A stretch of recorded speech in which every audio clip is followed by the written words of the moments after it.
You were, I believe, the only high schooler in the United States who had press credentials to the 2008 election inauguration.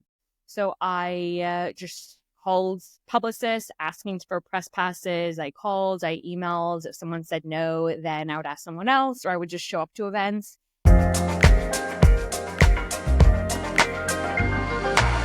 Welcome back to Horizons Podcast, where I convince marketing leaders to spill their secrets with the rest of us.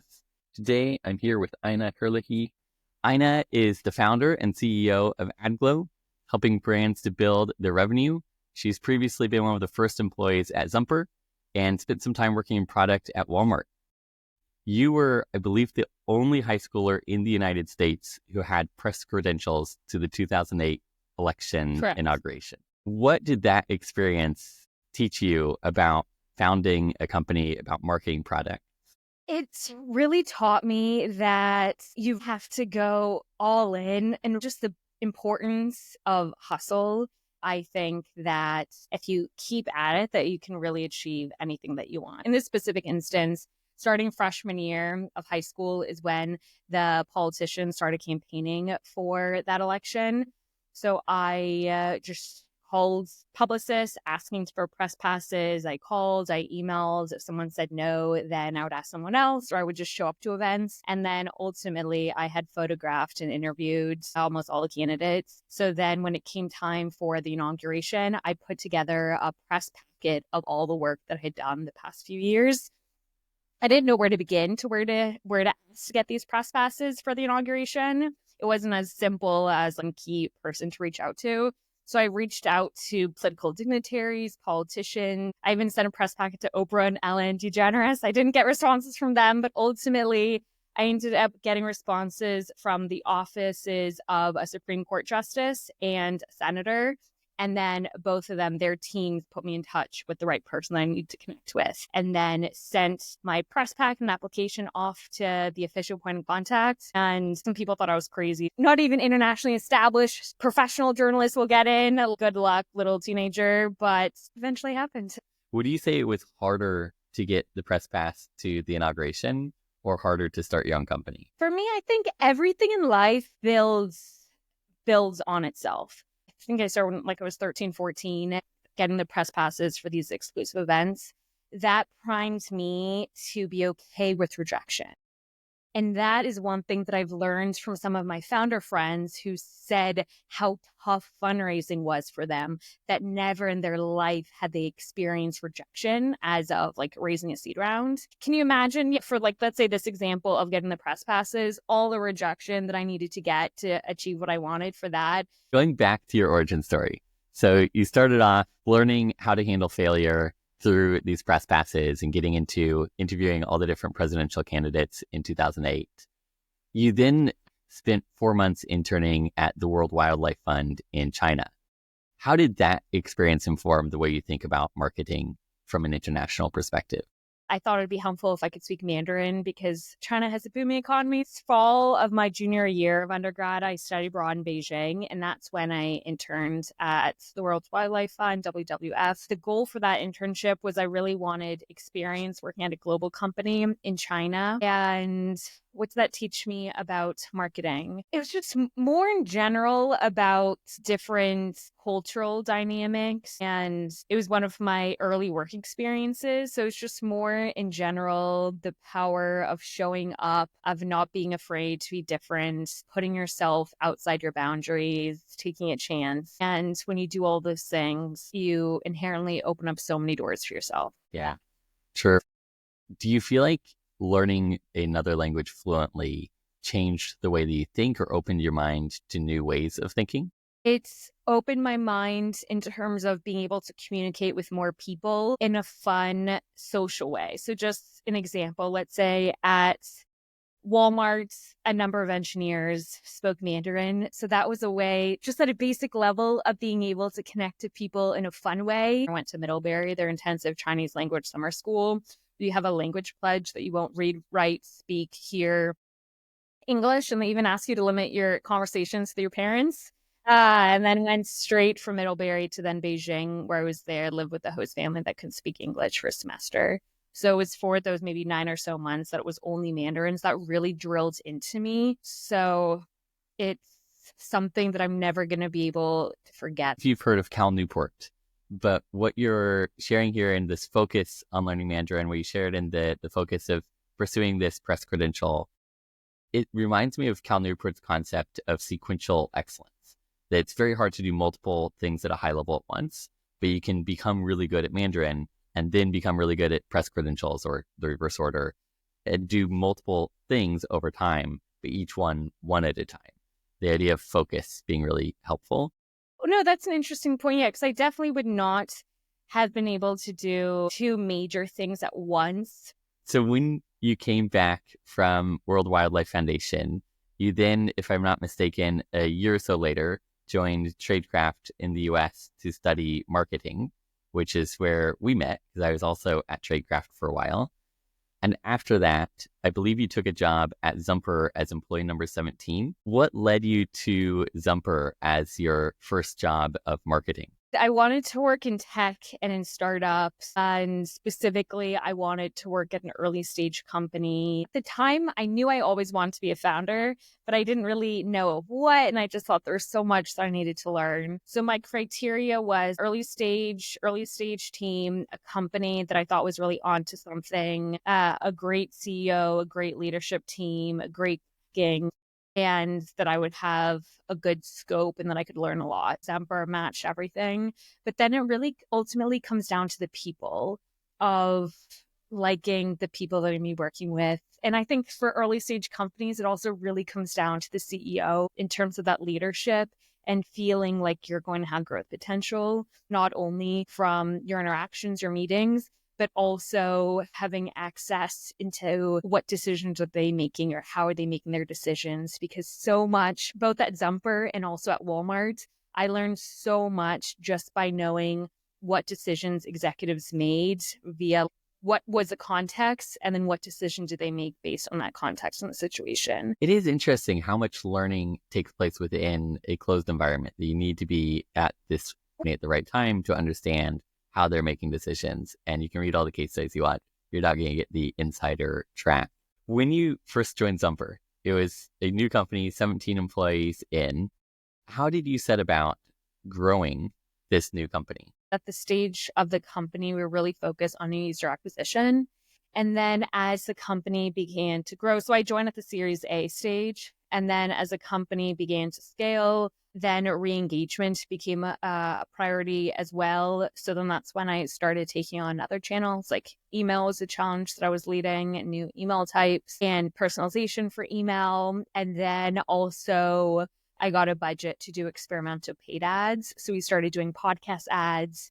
And then this was when, it feels like forever ago now, but when Pinterest started doing alpha testing for their Pinterest ads. And then it was also the alpha for Snapchat geofilters. So it was fun to be able to experiment on these new platforms. So kind of going back, started at Zumper, focused on one channel, and then over time began to pick up other channels as well. And now a word from our sponsor. It's me. I'm actually not taking any sponsors in season 1, but I just wanted to say thank you for listening. It's been such a joy recording these episodes, and I hope you enjoy them as much as I have. If you would like to support the podcast, the single most impactful thing you can do is leave a 5-star review wherever you're listening. This will help new people discover the podcast. And if you have someone in your life who's passionate about marketing, send this their way. They'll probably love diving into these insider tactics and stories. With that, back to the conversation. And how do you find the balance between more inbound channels, like people searching for you, and more outbound channels, like advertising on Pinterest? It really comes down to the company's goals and the stage. I think it's great to try something new, but to put a set limit on the money that you're going to spend and the time, and then see what happens. And then you can decide to up it if it's working out, but to have set boundaries. How would you approach attribution and measurement at that stage?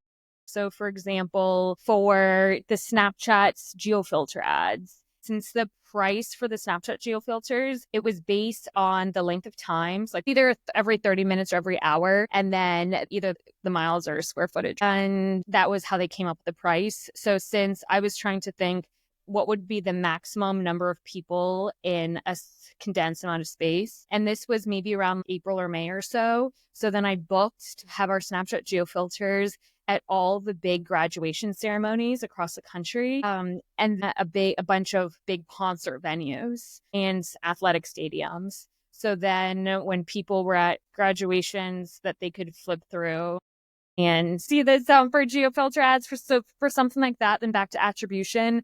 It really would be looking at in Google Analytics, looking at the specific day and the city and seeing if there was an uptick in traffic. But the difficulty with that is just in terms of the scale piece. So if you got a few hundred people Googling you, that's just kind of a low number in the big scheme of things. But definitely when you're able to attribute things more and having links that you can click, then it's just kind of more clear cuts. But yeah, it was a fun test. And it's very different if you're focused on the brand awareness versus you really want to prove out the ROI in the short term. As the only non-technical employee, also founder at your company, how do you allocate your time? Focused on the teams. What are we building? What are we prioritizing? And on sales, user research, talking to customers, having sales conversations. That right now is really where I spend my time on the sales side. And I'll group this kind of sales and kind of talking to customers and then product development with the team. So those would be the two key verticals right now. And do you do a lot of demand generation or more sales closing existing demand that's already been generated?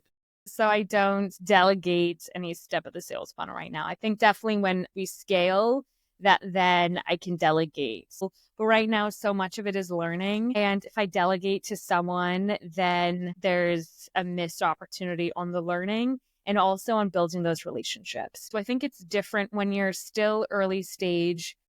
To have founder-led sales can have a large impact, not only on the revenue side, but really on the learning that can help fuel the product development and the journey, the direction the company is going. I think at the beginning that it's great to talk to everyone that you can to really learn. But then the more people you talk to, then you realize maybe where is it resonating most or what are the challenges to get people to sign. For an example, I've discovered that super small companies might want to talk. They're realistically not going to be signing. So then since I know that upfront that the average very small company is not going to sign up as a customer in the short term, then I'm just protecting my time and not scheduling those calls ASAP when I know that realistically the likelihood of them signing is low. Similarly, how do you approach user conversations? Because you mentioned talking to users, understanding the use cases the users have so you can build the right product for them. How do you triage which user conversations Yeah, so you want on the to have? customer side, we have Slack channels with almost all of our customers. So then that's been a great way for not only me, but then also my team to have direct access with our customer and with a number of people from their team. So it's a great two-way conversation where both sides can interact with each other, but then there's the openness that lots of other people can kind of have inputs and kind of share their thoughts as well. Do you find you do a lot of custom product designs for certain individual clients? Or do you try to strictly adhere to this is the product, if we change it for everyone, but we're not going to make individual customizations? We're not going to be doing side things that based on what people want. But I think that it's great to get feedback because we have gotten amazing feedback from customers that we've realized would be great for everyone. So it depends what that feedback is. Sometimes if it's super niche for just that company, if their contract size is low, we're not going to prioritize something super niche just because they asked for it. But if we think this is awesome, it would help lots of customers, then it's something that we would prioritize. So it really depends on what that ask is, how many people would benefit from it, and also if it's a nice to have or a must have. Sometimes just because someone suggests feedback, it doesn't mean that they really want it. It's just that they think it would be nice. So it's really important to drill down on the pain point. Yeah, I've seen that myself. I built like 3 or 4 years ago now. I built this thing for people to match for coffee chats. So back during COVID, when everyone was online, I said it would be great if we could match people up for coffee chats within the company, be able to sit down one-on-one, have a conversation, build the culture of the team, even though everyone's working from home. And so I built this thing in AppScript that people are able to scale to their teams, which is great. And a lot of teams across Google have used it. But you also get a lot of people reaching out and being like, hey, can I have a customization? And some of those are very obviously like, oh, this is a great idea. Everyone would love this. And then others are like, this is an interesting idea, but it would take a lot of work. And then when I double click with them, I'm like, how much does this really matter to you? Sometimes to your point, they come back and like, actually, I don't really care. It was just an idea that struck me off the top of my head, and I'm happy with the current solution, but it could be cool to do this. Someone said, we really want these two things. We'll sign if we get these two things. And then we built it and they made up some other excuse. Now I'm really critical that we'll build it, but you have to sign and then we'll build it. But it also goes back to if we think that lots of people would benefit from it straight away, then we'd probably do it regardless. Okay, zooming all the way back to your time at Zumper, you pioneered a lot of their email marketing. How did you start thinking about email marketing from the ground up? Yeah. So going back to the point about testing, one thing that we would send lots of auto emails, but we wanted to test sending new email types. And we really wanted to test more with personalization. So it started out with manual personalization that I was doing. And then once with data, we were able to prove it out, then we wanted to automate it. So then I think I spoke with maybe 20 different vendors. I had something very specific in mind that I wanted. And then there was a platform that I selected that used AI to help personalize emails. Before AI was the buzzword that it is now, went down having a hypothesis, manually testing it to prove it out, and then finding a solution to automate it. So then you can move on to the next thing and have it go on autopilot.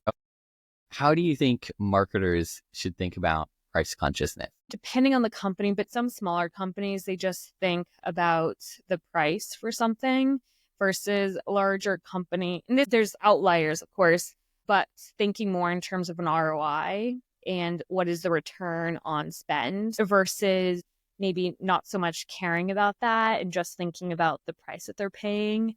So it's a bit different. You mentioned during your time at Zumper, the CEO was uniquely focused on developing the people on the team, not just delivering results, but also helping to grow the individuals. How has that informed how you lead in places where you've been a manager and now as a founder? The thing about him that I really respect is I really felt like from day one, really from my interview with him, that he really wanted to understand what I cared about most. Because sure, maybe he wasn't able to offer me the highest salary as someone else, but there's other things that he could offer that other people wouldn't be able to. So I remember he asked me, if you want to be a manager, I can give you interns. If you want to learn more about growth, we can like increase your scope over time. And then also, I think I might have shared that someday I would like to be a founder, and he made references to being able to pull me into some of his work. So like maybe a year or two in, there were, something that he was working on that the full team didn't know about. And he asked me to help with some diligence on something, which for me is someone earlier in my career, I just loved picking up some extra work of something that felt like it was making a big difference on the company and was something that this work was making a big difference. And it's fun doing something that the work seems extra special and that the CEO really cares about. So that going back to the question, it's really about learning the most that I can and making a big difference, and not just the day-to-day work, because after a while, sometimes just intellectually want to stimulate myself more. So it's always being able to take on new challenges, make a bigger impact. It's interesting how little money motivates people. It is a motivator. It's an essential piece so often, but it's not always the main thing that really matters to people. And so to your point, understanding what really matters to this person. Oh, they care about impact. They care about learning. How can I enable that for them?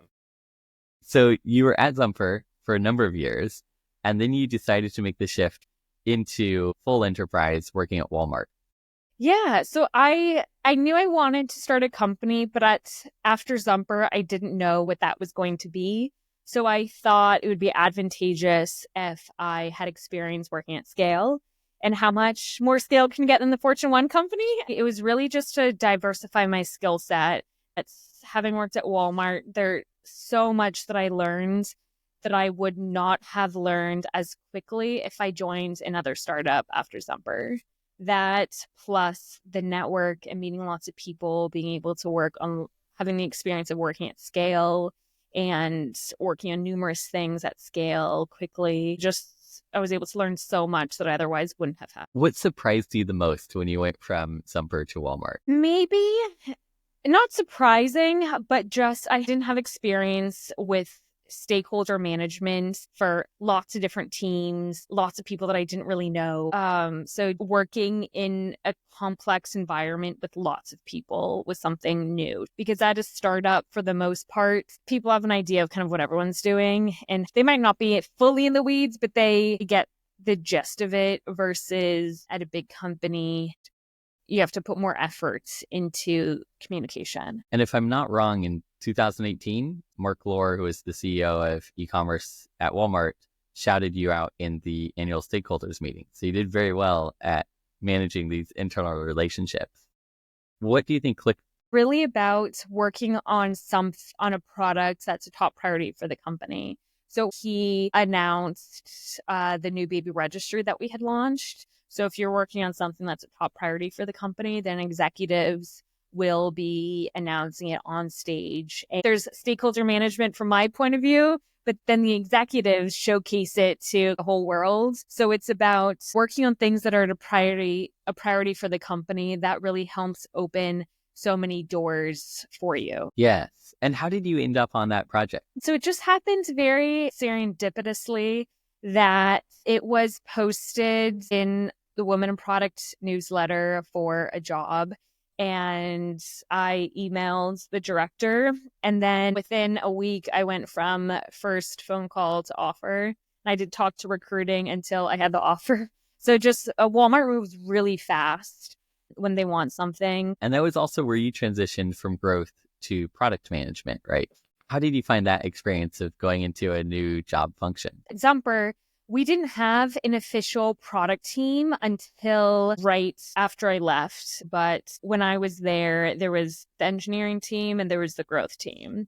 There was no specific marketing team and there was no specific product management teams. So that's why I would classify that I was kind of like mini PM for a number of things that I was doing, that there was no official product manager at that time. Which is also one of the fun things of being at a startup. You get to wear multiple hats at once. Going across your career, so you've been at big companies, you've been at small companies, and now you're a founder, which was your goal all along.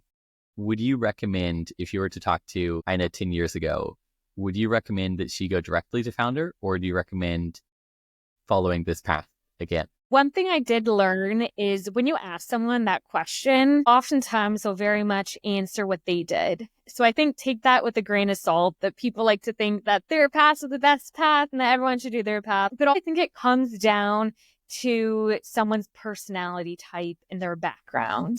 For me, maybe out of college, maybe I was a bit more shy, that I've come out of my bubble a lot more and just become more confident. And I've just grown as a person so much. So for me, having more work experience was super valuable. But I'm sure there's other amazing founders that are like college dropouts, definitely. But it depends on the person, their personality type. But then it also, another thing that's a big factor that I really realize now as a role of founder of your network. So another plus of having work experience, it's not only about what you learn on the job, but who you meet. And those who you meet, those can be potential hires on the team. It could be potential angel investors, or some of those people they might start their own funds or become investors. And those people, then they know you well. So it's so much easier for someone that knows you well to cut you a check versus having to convince a stranger why you're amazing. How did you build that network during your time at these different companies? Like, I think it's easy to go too focused on your current company and only know people at Zumper or only know people at Walmart. I think it helped living in San Francisco pre being the founder. So organically, I met lots of people that had the same career goals or were a few steps ahead of me. So being able to learn from others, and in a social environment, which I think is helpful instead of only the professional. And so that was one key piece. And then as well, something that I realized in retrospect that was super helpful is just the importance of just acing and being all in at what you're doing. And you don't have to be, don't be thinking too far ahead where everything is too calculated. Just ace and do a good job of what you're doing now. And one way how that has really proven to be helpful is Ant, the CEO of Zumper.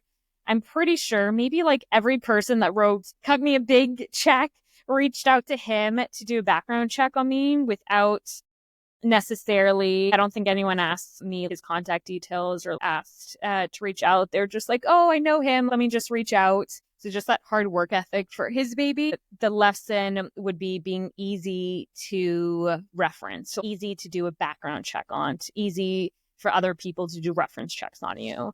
I think that's why lots of people from these top colleges, it's easier for them to raise money because it's easier for them that they have people in their network. Or it's easier for other people to do background checks on them and have mutual friends. So I think that is another thing that has been super helpful as well. That makes sense. And it's interesting how much just doing the work matters a lot, especially when you're thinking about something you want to do in the future. It can be tempting to focus too much on the future thing and maybe give less to your current job. But I love how you gave your all to your jobs when you're there, and that actually enabled your future thing. Who are your teammates that you think would be interested in joining an early stage startup or that you get along well with, so that those could all be future people to build something with as well? How did you meet your current teammates? So our founding engineer, Yelena, I worked with her on our first team at Walmart, the baby registry team. And she's awesome that I knew she was, one of the top engineers on the team. And then socially, we got along well and we went on a trip together during quarantine. And I just loved working with her both professionally and then catching up with her socially. So I knew that she would be awesome. And then their second engineer, Kingston, I met him at a party in San Francisco, and we had a bunch of mutual friends. And one of my close friends used to work with him. It was easy to talk to him. And then my other friend said that he was great. And then I knew him for several years and we kept in touch. And never know people that you meet, how you'll cross paths in the future. And then you moved to New York last year, Yes. if I'm not wrong. What led to that move and how have you found differences? I always wanted to live in New York my whole life, but just whenever I was interviewing for jobs, the best job opportunity for me was always in San Francisco. And then when I quit Walmart, realized that either now or never about New York. And I think one thing that really that was advantageous to me was having been in San Francisco for so many years before moving to New York. So a number of my peers in New York that didn't spend time in San Francisco. It's just different not having those relationships or having met those people before. So I'm grateful that I spent that time in San Francisco before moving here. But so many people from San Francisco moved here. So I felt like I wasn't starting from scratch. Plus, so many people are building companies here that doesn't feel so foreign. New York is such a fun city. I love the energy there. So you started off at baby registries in Walmart and built this new thing very successfully. If I remember correctly, on your LinkedIn, it said that something like 80% of views to the baby registry were coming from mobile devices. How did you uncover these insights to understand what users wanted in this new product?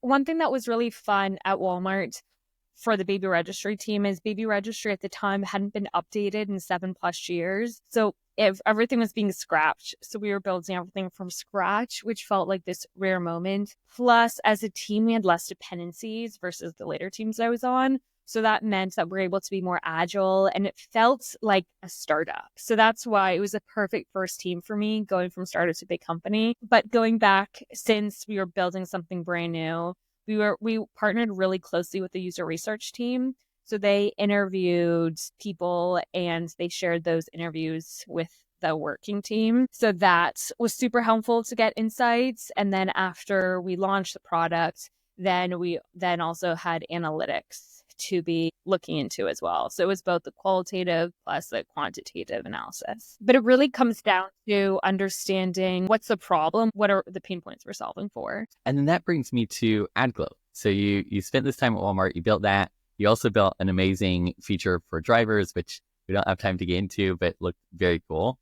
You then left Walmart to start AddGlow. How did you come up with the idea of AddGlow and the starting point of communities? There's so many conversations on third-party sites, from Facebook groups to subreddits, and some of these groups have millions of people in them, and just thought a gap in the marketing stack that those conversations aren't also happening on the brand sites to help brands capture more data, to then help increase conversion and revenue, but then also to help build trust with the end community members. So that was the initial hypothesis. And after I quit Walmart, then I had a few months when just full time, I was going all in on user research, from sending cold emails to people at brands to ask about their challenges and pain points, as well as for end community members or people that could be community members, sending cold DMs to people on Instagram and Reddit, Facebook groups, to learn not only from the brand side, since we're a SaaS company, not only to learn from the brand side that would be buying the software, but the end customers who would be using the software. So got a lot of data points from all sides to really drive the understanding of what the pain points are and what the gaps are. But then one thing that I have learned is, just because someone says something that's a challenge and a pain point, that things change over time. Things change, and people might say one thing but then change their mind. So you always have to be critical of what people are saying, and then double down on it and just talk to lots of people and really validate things. I'm very curious in this area of growing communities. How do you go about growing a community when it's not on Facebook or Reddit? If you're growing from scratch, how do you solve the cold start problem?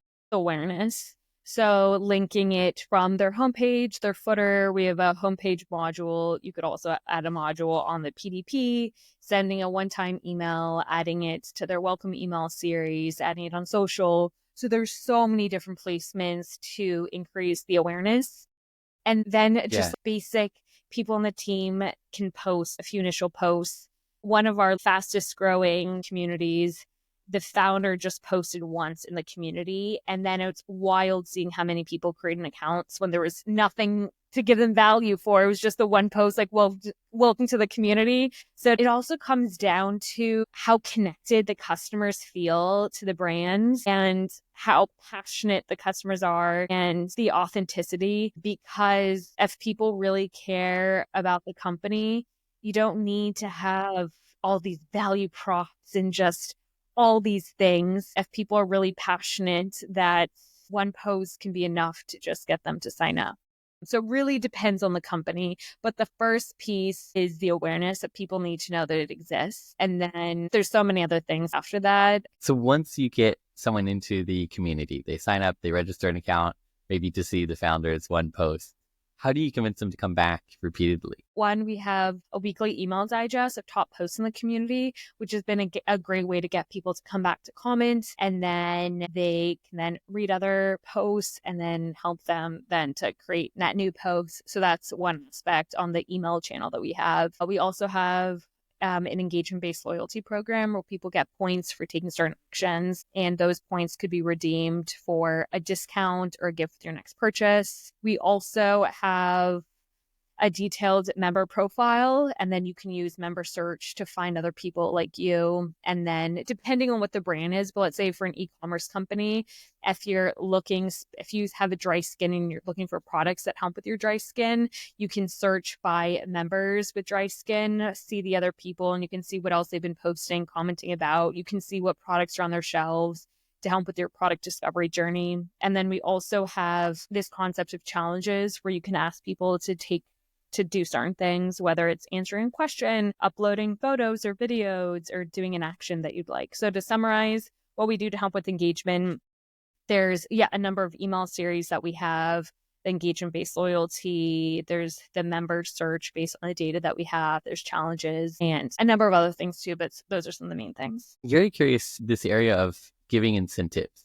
How do you think about building a community that isn't mercenary, but is really like a genuine community in the context of loyalty points or rewards? They can see the value of, you want to reward your best members, but you also don't want to encourage people to post like maybe garbage posts just in order to unlock extra points? So for us, that was very much top of mind.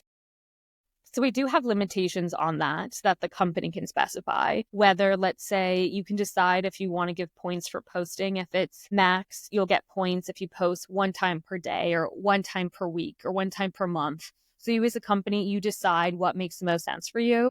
So we do have guardrails, so people will be getting endless amount of points. So then by having those time markers, then it forces you to be more intentional. If, let's say, if the max is one post per day, you get points. If you're coming back every day, you're really dedicated. So we've never run to kind of that issue, but right now, based on having the blocking, based on having the set amount for the frequency for points, that has mitigated any concern there. It's interesting also how I think a lot of this is focused on community as a marketing channel. But what you're saying about challenges sounds a lot like diary studies to me, where I would run a diary study where I ask user every day, can you post how you're using this website and what you think about it today? And I think what's interesting to me is how this starts to bridge different areas, that you're adding value to the companies in marketing, that they're engaging their users. They're also adding value in understanding their users a lot better than they might otherwise understand them. On that, add account creation, that the admins can specify any data that they would like to capture at account creation. And that data we sync with the company's CRM. So let's say they can leverage that data to send more personalized emails. And we partner with Klaviyo and with Yotpo. And talking with a number of large enterprise companies, some of their top company priorities have been sending more personalized emails because of the dramatic impact that has on revenue. So that's one way that we can help companies increase their revenue quickly in the short term by getting more data up front that then they can leverage on these other marketing channels that they're doing already. And when you're looking at a new company who's, say, getting into community for the first time, what would be the metrics they should focus on in the first 90 days? Look at the percentage of accounts. So for all this, it would be both the percentage and the unique number of the account creations, and then also looking at the post rate, the comment rate, and then the number and percentage of people that are coming back within 7 days and then within 14 days and whatnot. But ultimately, so those would be some of the main metrics that would be looking at. As a company, that we're initially really focused on the engagement, because then over time, the more engagement that you have, then the more that will be impacting those other key metrics that you really care about. So for example, let's say with account creation, we're getting more of that data that then you can leverage to make more money on email and SMS. Also, the more engagement you have, the more posts we integrate with the product catalog. So then you can tag a SKU to a post. So then the more comments and posts that there are, the more that can help increase conversion, the more that can also help increase average order value. And then also over time, the more that can help increase repeat purchases, to helping to increase the second, third, fourth purchase. So those are some of the main things. So overall, it's to help increase revenue so we can help you increase revenue from the data with emails, but then from the community specifically, the higher the engagement is initially, then the more higher the impact that you can have to revenue in the longer term. Which is amazing how much value there is in having this community on your own platform rather than on Reddit or something. That you can tie it to the SKUs, you can bring this into your marketing. How do you think about the investment in sort of like a community moderator or community organizer role? Is that something that a company should have a full-time person? Is that where companies should delegate to maybe a few top community members? Or would you just say like free reign, post wherever you want and let the community organically build itself? So first, there's on the moderation side, for, let's say, bad things, and then the moderation to help conversations going. So on the, let's say, the bad side, that we do partner with a company that uses AI. So anytime anyone wants to post anything bad, whether it's sexual, violent, bullying, anything really bad, it's automatically blocked and never goes live. So that's one piece, that's an autopilot. And then on top of that, we also have the functionality that companies can block specific words. And a use case could be, let's say, if an executive's personal life is in the press and you don't want people talking about that in the community, you can block those specific words so then people aren't going on these tangents. And then you can kind of keep the focus a bit. So those are some things that we've done to help have the community be more on autopilot. And then in terms of your comments, about on the moderation, let's say for the interactions, we do have labels for profiles where you can designate a brand ambassador, or you can designate yourself as working at the company, or you can have whatever classifications you want, labels you'd want, that only admins can add the labels to help build trust.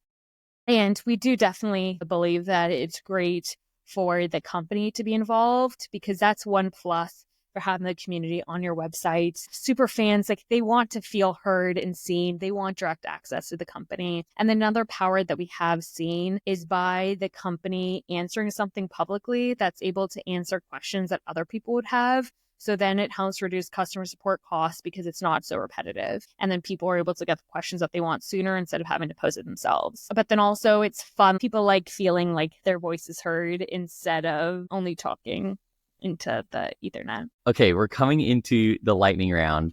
Final questions. I'll shoot some questions at you, this or that. Feel free to answer briefly or give it a little bit more of an explanation if something stands out to you. Product-led growth or community-led growth? I would say product-led growth, but I would say that both of them, I would say that they're similar, the same. That for me, I would think more of the difference would be, let's say, product-led growth or sales-led growth. So there's the, let's say, SMB motion, sales motion, or the enterprise motion. So I would say it sounds like the product-led growth and community growth would kind of both be the product-led growth category, where people could be more self-serve.